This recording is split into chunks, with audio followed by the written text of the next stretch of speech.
Hello दोस्तों, UPSC 0 to 1 current affairs में आप सभी का स्वागत करता हूं। आज 8 मई है और आज हम देखने जा रहे हैं इंडियन एक्सप्रेस न्यूज़पेपर। ठीक है,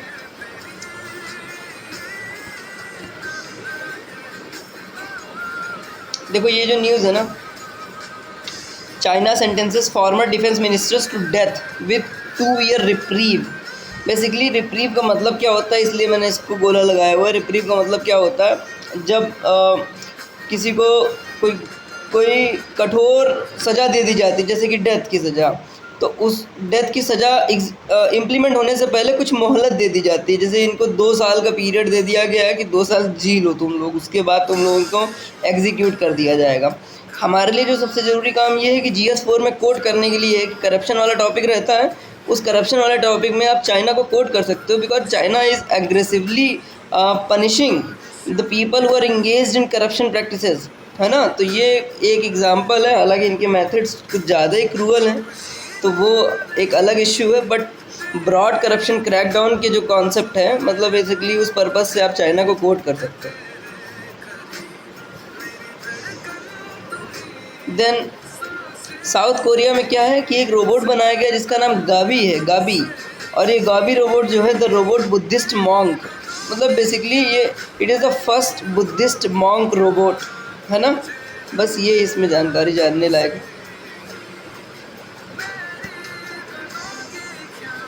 तमिलनाडु के जो गवर्नर है उनका नाम क्या है, राजेंद्र आर्लेकर। कई दफ़ा मैपिंग करने के लिए क्वेश्चन आता है, तो ऑब्वियसली तमिलनाडु वेस्ट बंगाल ये गवर्नर जो है इंपॉर्टेंट है, हम लोगों को पता होना चाहिए। तो तमिलनाडु के गवर्नर का नाम है राजेंद्र आर्लेकर।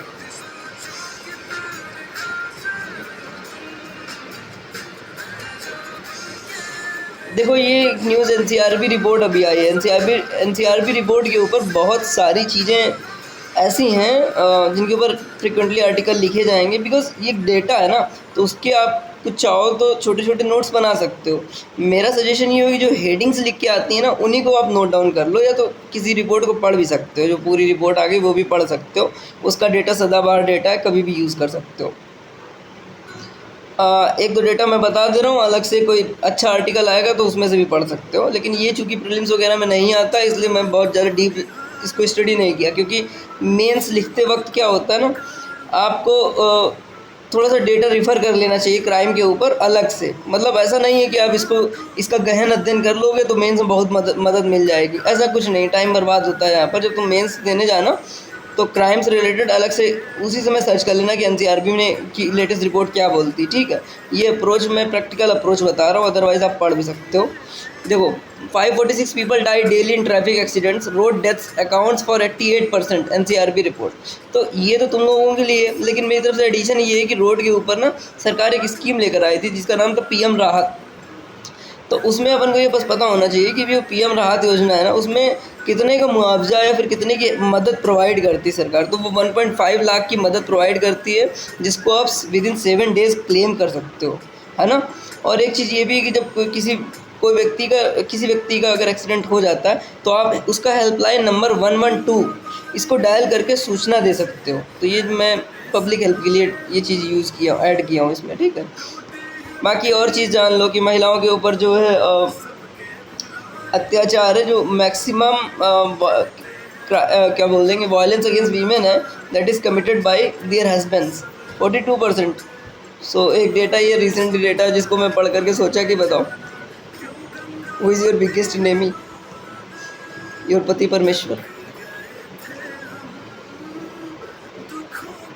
देन और सारी चीज़ें हैं। ठीक है, जल्दी जल्दी आगे बढ़ते हैं। जैसे ही थोड़ा सा स्लैक आ जाता है वैसे टाइमिंग बढ़ने लगता है, निकल जाता है। नोएडा एयरपोर्ट इसमें क्या है, यूपी का जो लोग पेपर देते हैं उनके लिए है कि ऐसे क्वेश्चन आ जाते हैं कि जो नोएडा का जो एयरपोर्ट है जिसका शुभारंभ किया गया, तो वहाँ पर सबसे पहली फ़्लाइट कौन सी फ़्लाइट कहाँ से यहाँ पर आई और यहाँ से कहाँ पर गई, तो आप उसको जो है लर्न कर लीजिए कि first flight from the recently inaugurated airport will land in Bengaluru, while the first flight to land here will arrive from Lucknow. तो नोएडा में कहाँ से आ रही, सबसे पहले लखनऊ से आ रही। कहाँ को जा रही है, बेंगलुरु को जा रही। बस ये दो चीज़ें याद रखो, बेंगलुरु को जा रही, लखनऊ से आ रही है। ठीक है,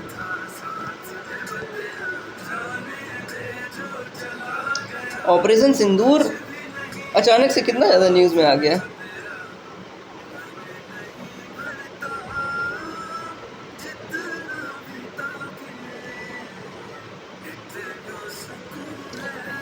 देखो, ये मैटर कुछ और है। मैटर ये है कि राजस्थान जो सरकार है उनको कोल की आवश्यकता पड़ रही है, और उसके लिए उन्होंने छत्तीसगढ़ में वहाँ पर जो है फॉरेस्ट वगैरह क्लियर करवा करके वहाँ पर जो माइनिंग हो रही है कोल की, वो मैटर है बेसिकली वो तरीका का। तो मेंस में आप यूज़ कर सकते हो। ऑलरेडी हसदेव अरण्य फॉरेस्ट का जो मैटर है वो न्यूज़ में कंटिन्यूअसली बना रहा है। लेकिन मेरा जो पढ़ाने का तरीका है या फिर समझाने का तरीका वो मेन न्यूज़ नहीं है, उसकी साइड न्यूज़ है। साइड न्यूज़ क्या है, पता होना चाहिए कि हसदेव फॉरेस्ट है कहाँ पे। तो सबसे पहला आपको पता होना चाहिए हसदेव फॉरेस्ट कहाँ पे, छत्तीसगढ़ में है। ठीक है, पहला आंसर मिल गया। दूसरा आंसर, ये जो हसदेव फॉरेस्ट जहाँ पर है वहाँ पर कौन सी नदी बह रही है। ठीक है, तो वहाँ पर कौन सी नदी बह रही है, कोई नदी बह रही है क्या, ट्रिब्यूटरी ऑफ महानदी। अच्छा, हसदेव जो नदी नाम है ना, उस वो एक नदी का भी नाम है बेसिकली। ठीक है, तो वो ट्रिब्यूटरी है महानदी नदी की। ठीक है, और यहाँ पर लेमरू एलिफेंट रिजर्व है इस एरिया में जो है बेसिकली, और छत्तीसगढ़ में Tamor Pingla wild life sanctuary है, ये भी आपको पता होना चाहिए। Tamor Pingla wild life sanctuary, then Satkosia reserve, then और क्या इंपॉर्टेंट चीज़ें हैं, गुरु घासीदास नेशनल पार्क, वो भी छत्तीसगढ़ में है। ये सब चीज़ें आपको पता होने चाहिए। तमोर पिंगला थोड़ा सा ऐसा नाम है जो आपको रिवीजन करवा रहा हूँ मैं। देन लेमरू एलिफेंट रिजर्व, इसका रिवीजन कर लो। देन हसदेव जो है ट्रिब्यूटरी ऑफ महानदी, तो आपको महानदी के बारे में भी एक दो चीज़ें पता होनी चाहिए। पहली चीज़ ये है कि महानदी का जो डेल्टा है ना वो सॉकर शेप में है, तो ये एक इम्पॉर्टेंट पॉइंट है। सॉकर शेप में इसका डेल्टा बेसिन है। देन ये नदी जो है बे ऑफ बंगाल में गिरती है, और फॉल्स पॉइंट एक जगह है जहाँ से ये बे ऑफ बंगाल में गिरती है। तो फॉल्स पॉइंट हो गया, सॉकर शेप हो गया। देन इसकी राइट बैंक ट्रिब्यूटरीज में ओंग, तेल, जोंग, ये 3 नदियाँ आप जो है याद करके रखो। बहुत सारी और भी हैं लेकिन फ़िलहाल 3 याद रखो, ओंग, तेल, जोंग। ये आरबीटी मतलब राइट बैंक ट्रिब्यूटरीज़ हैं। देन लेफ्ट बैंक ट्रिब्यूटरीज़ में हसदेव आती है, मांड आती है और इब आती है। ठीक है, तो ये चीज़ें हैं। बाकी और मेन न्यूज़ कुछ और है लेकिन उसकी अभी ज़रूरत नहीं है अपन को। हालांकि आप जान लो, for new my Rajasthan PC seeks to cut this trees in Chhattisgarh. Rajasthan को कोल चाहिए, उसके लिए छत्तीसगढ़ में पेड़ काट रहे। Then proposal for the Arunachal, अब देखो ये अरुणाचल से रिलेटेड, तो अपन को बस ये जानना है कि कलाई डैम कहाँ पे, अरुणाचल प्रदेश में है। देन वहाँ पर जो ये वाइट बेलीड हेरन है उसके बारे में जो है, तो उसके बारे में आप जान लो कि ये क्रिटिकली इंडेंजर्ड जो है पक्षी है, वाइट बेली हेरन, है ना, क्रिटिकली एंडेंजर्ड। अभी हम लोगों ने कल पढ़ा था रस्टी स्पॉटेड कैट, ऐसे करके कुछ नाम था एनिमल का ना, वो क्या था, नियर थ्रीटेंड था। बस इसी तरीके से याद रखना है कि वो नियर थ्रीटेंड था, वो इंडिया का नेटिव था। और ये जो क्या कहते हैं वाइट बेलीड हेरन है, ये क्रिटिकली इंडेंजर्ड है।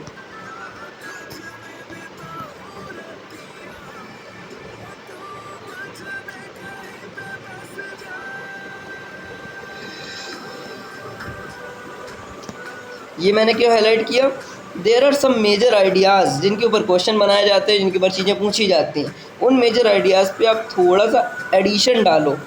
एडिशन कहाँ से आता है, यहाँ से आता है, फ्रॉम डिटरेंस टू कॉम्पेलेंस। ये एक आइडियोलॉजिकल चीज़ें है ना। डिटरेंस तक जो डॉक्ट्राइन हम लोग यूज़ करते हैं उसके आगे एक और कीवर्ड यूज़ कर लो, तो लिखने में आप ऐसी चीज़ें लिख सकते हो, फ्रॉम डिटरेंस टू कॉम्पेलेंस, है ना। जैसे कि ग्रीन रिवोल्यूशन, जैसे ग्रीन रिवोल्यूशन 1.0 आई यूज़फुल थी। देन उसका एक नया आइडिया क्या है, green revolution 2.0।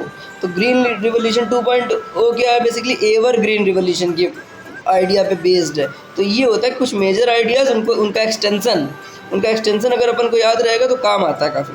From deterrence to कॉम्पेलेंस।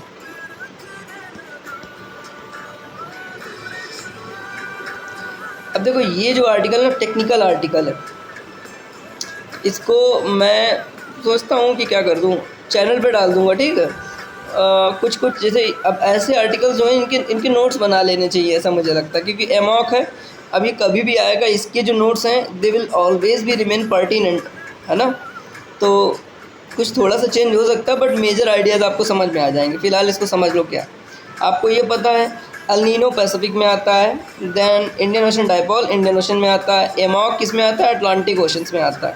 ठीक है, अब अटलांटिक ओशन में होता क्या है बेसिकली, वाटर मूव करता है। क्यों मूव करता है? डेंसिटी की वजह से, डेंसिटी डिफरेंस की वजह से। डेंसिटी डिफरेंस आता है सैलिनिटी डिफरेंस और टेम्परेचर डिफरेंस की वजह से। तो वाटर क्या करता है ना, चूँकि ये जो इक्वेटर वाला एरिया है वहाँ पर खूब सारा टेम्परेचर रहता है, इसकी वजह से वाटर मूव करता है यहाँ से वहाँ पे जो ठंडे प्रदेश हैं। तो अंदर ठंडे प्रदेश में जा मूव कर रहा है ऊपर से, लेकिन वहाँ पहुँचता है चूँकि वो ठंडे प्रदेश हैं पोल वाला जो रीजन है वो ठंडा प्रदेश है, तो वहाँ से जो आइस मेल्ट हो रही होती है ना, तो वो वाला जो पानी होता है वो सिंक कर जाता है, क्योंकि वो हैवी होता है। तो सिंक कर जाता है, तो वो सिंक करके फिर वापस इधर साइड आने लगता है ना। इस तरीके से सर्कुलेशन बनता है। लेकिन इसमें जब डिस्टर्बेंसेस होते हैं ना, तो ये अब इसके ऊपर जो कुछ कीवर्ड्स हैं, कुछ लाइनें आपको जो अपने नोट्स में लिख लेनी चाहिए, ताकि मेंस में आप उनको यूज़ कर सको। एमॉक के बारे में मैंने बता दिया कि क्या है प्रक्रिया इसकी। देन टिपिंग पॉइंट एक कीवर्ड यूज़ करते हैं ये लोग, फिलहाल ये देखते हैं। Warm salty surface water from the tropics flows through the north towards Greenland. As it reaches the freezing Arctic the water cools becomes denser and sinks several kilometres into the deep ocean. Okay, चलो then basically impact क्या पड़ रहा है वो आपको mains में लिखना पड़ता है ना। दो the amok is in Atlantic, its breakdown would trigger chaos in the Pacific. El Nino is a periodic phenomenon. This is that the amok traps heat in the southern hemisphere and leaves the northern Pacific cooler. ठीक है, south north. Okay, then studies suggest a weaker amok will make El Nino events more unpredictable. तो ये बोल रहा है कि amok week रहेगा तो El Nino इवेंट जो है, अभी भी हम जो है El Nino इवेंट्स को एग्जैक्टली शायद से नहीं प्रिडिक्ट कर पाते हैं, है ना। कुछ तो उसमें टेक्निकल स्टडीज़ और चाहिए। Then it will make it more unpredictable and extreme. For context, recent powerful El Ninos like those in 2015-16, 2023-24 caused massive worldwide disruptions, triggering droughts in the Americas and suppressing rainfall over South Asia. बस ये चीज़ें याद रखनी कि जब El Nino जब El Nino powerful हो रहा है तो उससे इम्पैक्ट क्या पड़ रहा है, तो ड्रॉट्स आ जा रहे हैं अमेरिकाज रीजन में। देन और साउथ एशिया में क्या हो जा रहा है, रेनफॉल सप्रेस हो जा रही है। बस ये एक लाइन आपको याद रखनी है कि अगर El Nino है ना, El Nino पावरफुल होता है तो उसका इम्पैक्ट क्या पड़ रहा है, इफ़ेक्ट ऑन इंडिया। बस ये चीज़ें अपने नोट्स में, ज्योग्राफी का जो भी नोट्स बनाओगे वहाँ लिख लेना। Atlantic conveyor slows down, less heat travels north. This shift pulls the planet's tropical rain belt southward, okay, away from the Indian subcontinent. देखो कितनी प्रॉब्लमेटिक चीज़ है कि अटलांटिक की कन्वेयर बेल्ट जो है, अगर फ्लो ऑफ वाटर जो है वो स्लो डाउन हो जाएगा तो जो ट्रॉपिकल रेन बेल्ट है ना वो साउथ की तरफ चली जाएगी। इससे प्रॉब्लम क्या है, प्रॉब्लम ये है कि जो इंडिया में जो ग्रेनरी है, इंडिया का जो क्रॉप प्रोडक्शन है वो नॉर्थ में मेजरली प्रोड्यूस किया जाता है ना, स्टेपल फूड जो भी है। अब रेन बेल्ट अगर शिफ्ट हो जाएगी तो किसानों को, तो जो किसान का कंसंट्रेशन है वो ऊपर जाता है, रेन बेल्ट नीचे शिफ्ट हो जाएगी तो बहुत प्रॉब्लम्स हो जाएंगी। Research indicates that it would severely weaken the wind systems that carry moisture from the Arabian Sea into the overall rainfall भी अफेक्ट होगी। तो ये चीज़ें एक बार अपने नोट्स में डाल लेना। वैसे मैं सोच रहा हूँ ये ठीक है, जो अच्छे आर्टिकल लगेंगे मैं उनको चैनल में डाल दूँगा, आप लोग ले लेना उनको।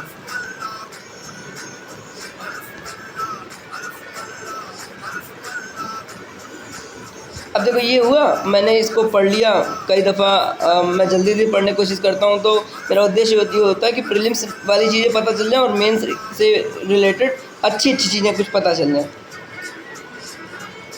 लेकिन आज मेरा मन किया कि मैं कंपेयर करूं कि जो मैं कवर कर रहा हूं तो विज़न या फिर कोई जो डेली करंट अफेयर्स जो लोग पब्लिश करते हैं उनसे थोड़ा कंपेयर करने की कोशिश हो। मेरे दिमाग में ऐसे रैंडम आइडिया आ गया कि चेक करके देखता हूँ कि जो मैं पढ़ा रहा हूँ जो वो लोग कवर कर रहे हैं क्या डिफरेंस है। तो शुरू करते हैं। तो पहली बात ये लोग, इन लोगों के पास बहुत ही रिसोर्सेज हैं, चीज़ें हैं, तो ये ज़्यादा चीज़ें कवर कर सकते हैं, वो बात है ना। पर मैं ये देखूंगा कि इंडियन एक्सप्रेस से जो ये चीज़ें कवर करते हैं उनमें और मेरे में क्या डिफरेंस है। ठीक है, NCRB report provides comprehensive accounts of fatalities. ये NCRB रिपोर्ट है, इंपॉर्टेंट रिपोर्ट है, मैं बिल्कुल कहूँगा कि आपको पढ़ने की इच्छा हो तो पढ़ लो, है ना। लेकिन मुझे लगता है कि मेंस में काम आती है। प्रीलिम्स में भी पूछा जा सकता है सवाल, मैं टोटली हटा नहीं रहा ये पॉसिबिलिटी, लेकिन मेंस में काम आती है। तो जब मेंस तैयारी करना उसी समय इसको चेक कर लेना, अभी याद नहीं रह पाएगा, है ना। फिर भी पढ़ लेना, लेकिन मैं नहीं पढ़ रहा अभी इसको।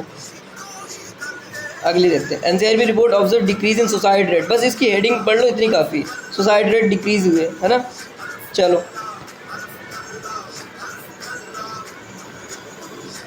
Prison statics India report release by national crime record NCRB, है ना। एनसीआरबी ने प्रिजन स्टैटिस्टिक्स रिलीज़ किया। अब देखो, मैंने इसको देख लिया, मैंने देखा तो मेरे को जो की इंपॉर्टेंट पॉइंट है वो क्या है, एक कमेटी का नाम इन्होंने यूज़ किया है, एएन मुल्ला कमेटी। अब बस अपन को इतना याद रखना, पूरा आर्टिकल पढ़ने में 10 घंटा नहीं लगाना है ना, क्योंकि इतना डेटा आप नहीं लिख पाते हो। मेन आंसर जब लिखते हो ना, इतना डेटा नहीं लिख पाते हो, आपका 7 मिनट इतनी जल्दी निकल जाता है, आपको पता भी नहीं चलता है। बाकी जो लोग लिख लेते हैं वो लोग लिख लेते होंगे, बट मैं बहुत स्लो लिख पाता हूँ, तो मुझे पता, मैं नहीं लिख पाता। तो एएन मुल्ला कमेटी, मेरे को ये नाम याद रहेगा तो मैं यूज़ कर लूँगा। A N Mulla committee is related to setting up all India services called Indian prisons correctional services reduce under trial in jails, basically prison reform से रिलेटेड है। और एक और पॉइंट है, जो 0.1% प्रिजन्स बढ़े हैं नेशनल लेवल पर, करीब 1300 1350 प्रिजन्स पूरे देश में बढ़े हैं, है ना।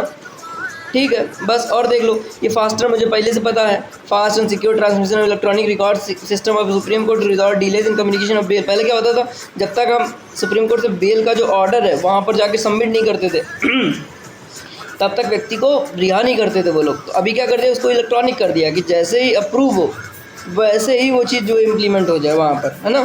तो बस वो चीज़ है। प्रिजन मैनुअल को जो है करेक्शन, उसको अपडेट कर दिया जा रहा है बेसिकली, सर्विसेज एक्ट 2023। बस ठीक है, मतलब आगे बढ़ते हैं। A N Mulla committee, prison reforms, बस इतना ही याद रखना। अब देखो, NITI Aayog releases report on school education system in India, पढ़ सकते हो ये, बट लेकिन रिपोर्ट का नाम ही पढ़ लो फिलहाल, उतना ही काम का है। लेकिन हालांकि ये भी है कि नीति आयोग की द्वारा जो भी रिपोर्ट पब्लिश की जाती है, आपको उनको सही तरीके से पढ़ना चाहिए। लेकिन इसमें मुझे कुछ ज़्यादा दम नहीं लग रहा ना, इसलिए मैं नहीं पढ़ रहा। India's ageing population and need for long term senior care. अब जब आप मेंस प्रैक्टिस करोगे, मैं भी नहीं किया हूँ ज़्यादा, लेकिन फिर भी मेंस दिया हूँ तो मुझे ये पता रहता है कि कौन सा टॉपिक पूछते हैं वो लोग। एजिंग वाला टॉपिक पूछते हैं, ऑलवेज पूछते हैं, कोई भी यूपीएससी का मेंस हो, यूपीपीसीएस का मेंस हो, पूछते हैं। उसके ऊपर कुछ भी आ गया आर्टिकल, 2-4 आर्टिकल जो है उनके नोट्स बना लो। इंडियाज़ एजिंग पॉपुलेशन, आपको कुछ फैक्ट याद हो जाएंगे कि 2047 तक जो हमारे पास 347 मिलियन एल्डरली पॉपुलेशन हो जाएगी। 2011 में 8.87% एल्डरली पॉपुलेशन थी। इस तरीके से कुछ फैक्ट इकट्ठा कर लो, है ना, टॉपिक के ऊपर। UNFPA 78% elderly lack pension coverage, 70% economically dependent, 70% economically dependent, 78% don't have any pension coverage. ऐसे करके इनके नोट्स बना लो, पर इसको मैं प्रीलिम्स पर्सपेक्टिव से नहीं पढ़ूंगा।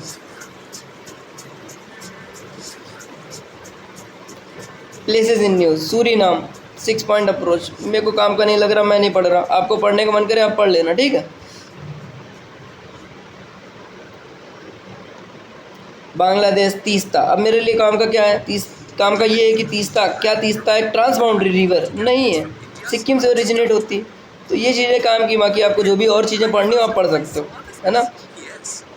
मॉस्पी guideline compilation gross state value added, तो जीएसबी है ग्रॉस स्टेट वैल्यू एडेड, उसमें क्या है, उसका जो बेस ईयर है 2022-23, बस ये चीज़ इंपॉर्टेंट है, क्योंकि ऑप्शनल बनाया जाएगा तो यहाँ पर 2023-24 कर दिया जाएगा। बस ये ऐसे चेंजेस होते हैं, है ना।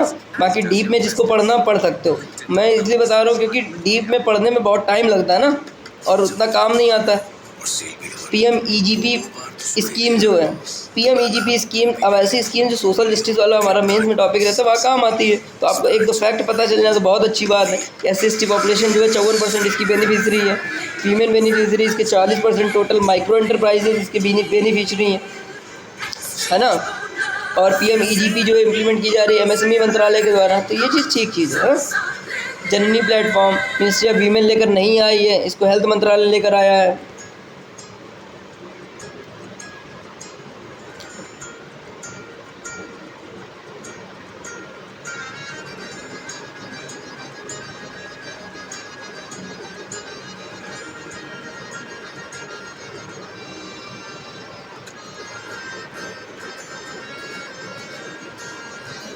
अब जैसे ये है कि grievance redressal assessment and index, ऐसे क्वेश्चन आपके बैंकिंग में आ सकते हैं, है ना।